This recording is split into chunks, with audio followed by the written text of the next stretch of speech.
Good afternoon. My name is Ailton.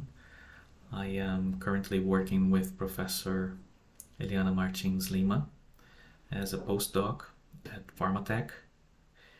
But today I'm going to show you part of my PhD work, which was performed under the supervision of Professor Andres Macuzis at the Physics Institute of the Federal University of Goiás. A quick summary of my presentation. I will start with a brief introduction about cell membrane coated nanotechnology. Then I will talk about the nanocarrier preparation and characterization. Next, I will tackle the experiments involving PTT-induced immunogenic cell death. And finally, I will show you the results of our PTT study with sarcoma-bearing mice. Well, a cell membrane-coated nanoparticle consists of a layer of natural cell membrane camouflaging a synthetic core to form nanoparticles that preserve at least some of their source cell's biophysical properties. The choice of both the source cell and the particle core will depend on your objectives. For instance, our objective was to avoid the protein corona formation in the bloodstream and consequently avoid a rapid clearance of the nanoparticles. And to reach this goal, we have chosen red blood cells, RBC, as our source cells, since they are able to flow through the bloodstream, interact with a series of biological entities, and yet they accomplish their biological functions. So the hypothesis here was that this camouflage would prevent protein corona formation and clearance, thereby enabling higher tumor delivery efficiencies after intravenous injection. We also wanted our nanoparticles to have both magnetic properties and fluorescent capabilities. We wanted to explore them both as magnetic and fluorescent tracers, and therefore the isolated RBC membranes, which we call RBCM for short, were used to encapsulate these manganese ferrite nanoparticles and to embed IR 780 fluorescent dyes to form our RBCM IR-MN nanocarrier. Well, here we can see on the left a TEM image of a control sample consisting of RBC membrane embedding the IR 780 fluorescent dye. On the right, we see a TEM image of the actual nanocarrier, so the RBCM-IR-MN nanocarrier.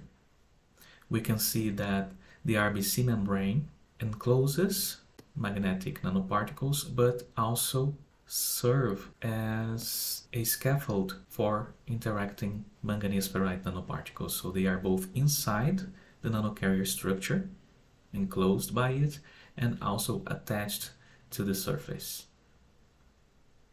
Here on the left, we have the nanocarrier characterization, as well as the characterization of control samples in terms of their size and zeta potential. Mn in green represents a manganese ferrite nanoparticle sample. RBCM-IR in red represents a sample of RBC membranes embedding the fluorescent dye IR 780. RBCM-MN in blue represents a sample of RBC membranes encapsulating manganese ferrite nanoparticles, and RBCM-IR-MN in black represents a sample containing the actual nanocarriers.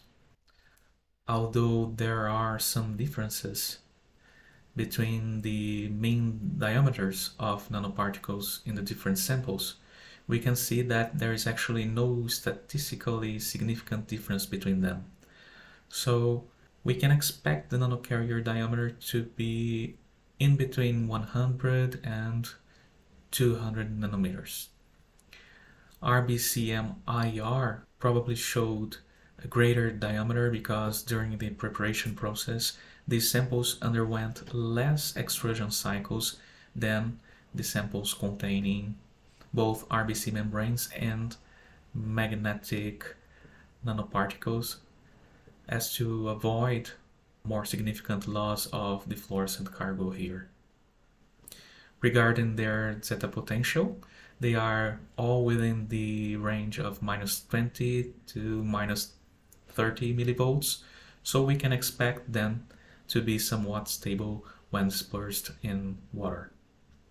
Regarding their magnetic behavior here on the right, we can see that RBCM, IRMN preserve the superparamagnetic behavior of its magnetic component, namely the manganese ferrite nanoparticles, whose behavior under quasi-static magnetic field we show here on the inset. We can conclude here also that the loss of magnetic contents due to the further encapsulation of IR 780 here for the RBCM IRMN, this loss is minimum since there is little difference between RBCMN in blue and RBCIRMN, the actual nanocarrier, in black, in terms of their BSM results. Here on the left, we have the absorbance spectra for free IR in gray, RBCM IRMN in black, and for control samples as before. We can see that the manganese ferrite nanoparticles in green dominate the spectrum of RBCM IRMN, although we can still see here a peak around 800 nanometers due to the incorporation of IR 780 in the nanocarrier structure.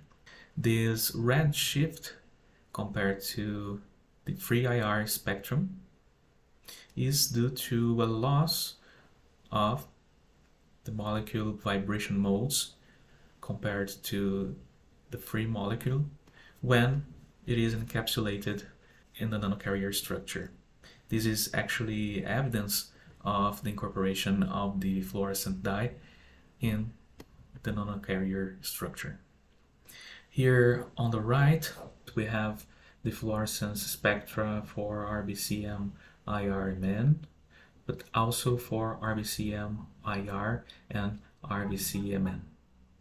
As expected, RBCMMN does not show these two characteristic fluorescent peaks, as this sample does not contain the fluorescent marker, as opposed to the other two samples which have the fluorescent dye in their structure.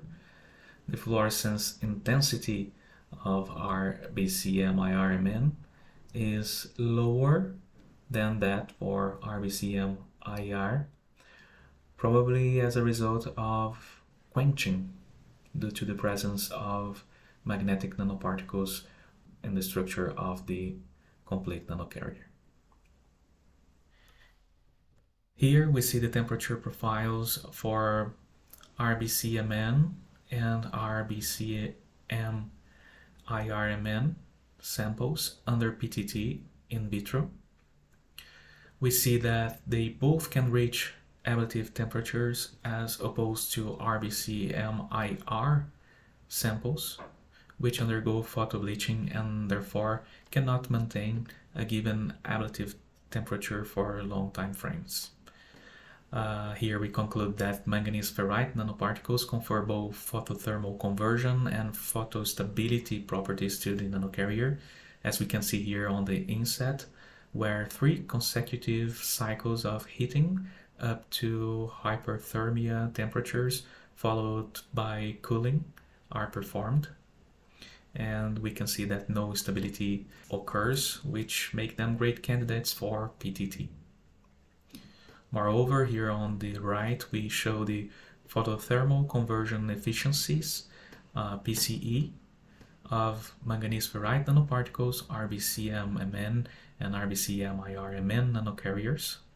These efficiencies are determined via Roper's model, which we describe in detail in our paper briefly from a linearized version of this temperature profile. As we can see here on the inset, we can deduce the values of PCE for the different samples, and we can see here that the PCE for RBCM-IR-MN is actually lower than that of RBCM-MN, probably due to some loss of magnetic contents during the preparation process, although minimum, as we also saw on their VSM results.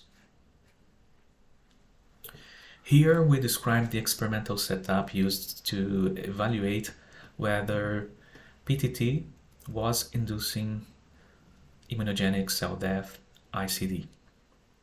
So we have here a laser source, the thermal camera, and our sample containing a mix of sarcoma cells and RBCM-IR-MN nanocarriers. The idea here is to irradiate the sample with a near-infrared light, so 808 nanometers. And as the sample heats up to ablative temperatures, the dying tumor cells will release ICD markers, namely HMGB1 and CRT called reticulin. Here we have the temperature profiles of a sample containing only tumor cells in black, and the temperature profiles of samples containing both RBCM-IR-MN and tumor cells submitted to photothermal therapy. The sample in red comprises half the magnetic cargo comprised by the sample in blue. Therefore, the sample in red could achieve hyperthermia temperatures, while the sample in blue achieved ablative temperatures. Here on the top right, we see that tumor cell viability is not affected only by the presence of RBCM-IR-MN nanocarriers or simply by laser light irradiation, but it is significantly affected by the temperature rise as a result of the photothermal conversion mediated by the RBCM-IR-MN nanocarriers. These results can be seen here on the top, where we show the flow cytometry analysis, and here where we show an MTT cell viability analysis. We can also see that the main death mechanism underwent by the tumor cells was late apoptosis. Here we see that indeed, as a result of PTT, the dying tumor cells do release HMGB1 and calreticulin markers of ICD, so we can expect this kind of death ICD in vivo while performing RBCM-IR-MN mediated PTT. We then decided to explore the capabilities of RBCM-IR-MN under PTT after intravenous administration. So the nanocarriers were injected intravenously at day -5. We performed a pharmacokinetics study, which we published some time ago in Molecular Pharmaceutics. And 5 days later, at day 0, we performed PTT, even though it was not the best timing in terms of nanocarrier contents within the tumor. As we can see here on the top, the best would be to perform PTT about 1 day after administration for sarcoma-bearing mice. Nevertheless, we could still perform PTT at day 0, and the animals were followed up for up to 120 days with tumor measurements performed regularly during this time frame. Here we have the PTT profiles for the 13 animals that were part of this study, divided into 3 groups. The first group, GF, comprising females. The second group, GFL, comprising females that received a treatment with losartan prior to the Nanocarrier administration, and a third group, GM, comprising males.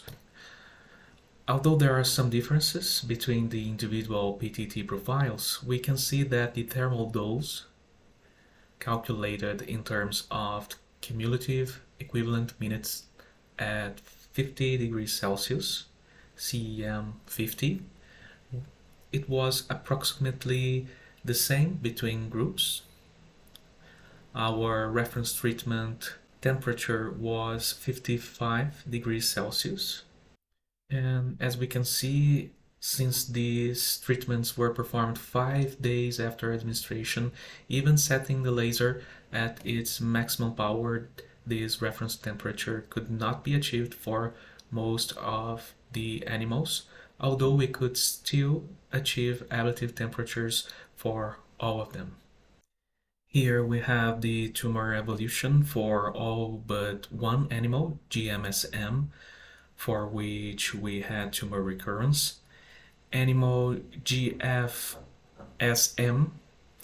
died a couple of days after treatment, but all the others, 11 out of 13 animals, showed rapid tumor regression. About 10 days after treatment, the animals were completely free of tumors. Here we have the histopathology for one of these 11 animals, GM1E, 120 days after treatment, so at the end of the experiment. And also for animal GMSM, that we had to sacrifice 45 days after treatment due to its tumor burden. We clearly see the presence of iron ions on the pearls analysis for GMSM, mainly in the liver, spleen, and in the tumor, here in blue, while no iron ions were found for GM1E 120 days after treatment.